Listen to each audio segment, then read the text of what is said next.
So you actually organize and put some things together, and your organizing in London has been really effective. And you also did some work with something called the We Matter Party. Now, were you one of the founders of the We Matter Party? I'm not one of the founders, and I'll tell you what ADPAC does.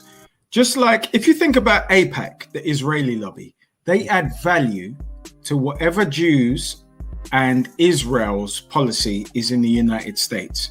So what our role within ADPAC is to do is to identify those who are doing the real work on the ground. So the minute that I identified these guys, our role is to add policy. So I became the the policy director of the We Matter Party. Wow. Well, I'll tell you, it's one of those things where, and I want everybody to just know this. I really, really hope you will look up Dean Okai, because, I feel like sometimes every now and then I have these great moments where I feel like I'm in a conversation where I'm a part of history.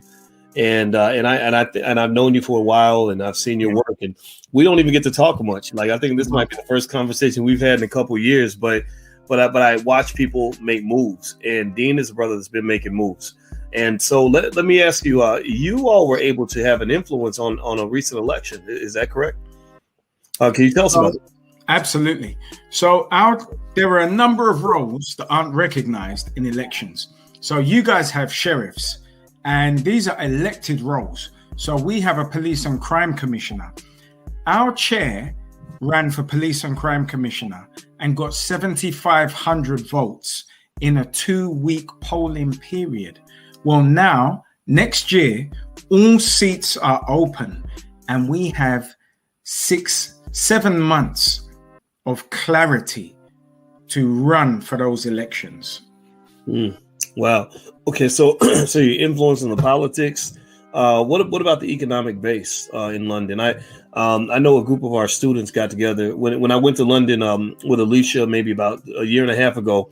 And I had a little event out there, and it was so much fun. And we planned the event literally with 3 days to go. And I just said, let me send out an email and see who's here and who wants to come out. And it was packed out. I mean, everybody came, and it was so much fun. And I remember out of that, we had more conversations, and we created a group called, the acronym was BLAAC, the Black London Asset Acquisition Council.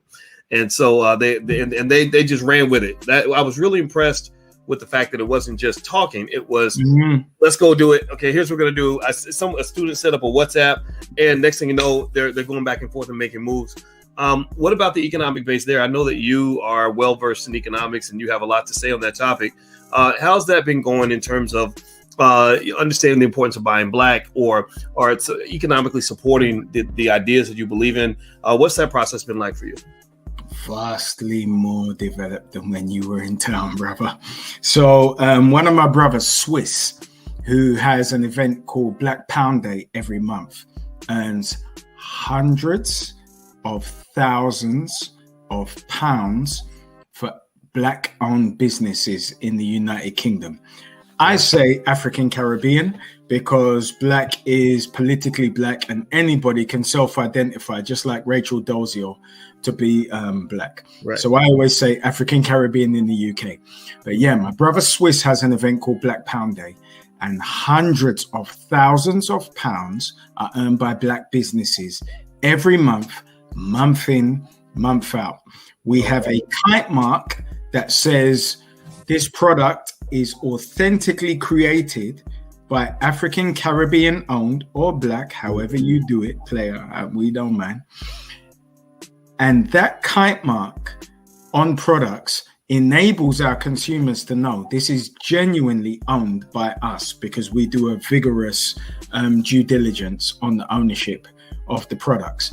So what we in essence wanted to do was create an ecosystem of African Caribbean owned products and businesses, so that when it comes down to asking them to put money back into the community via donations, which are offsettable by tax, into charitable ongoing concerns like ADPAC, we are a national representation of our population.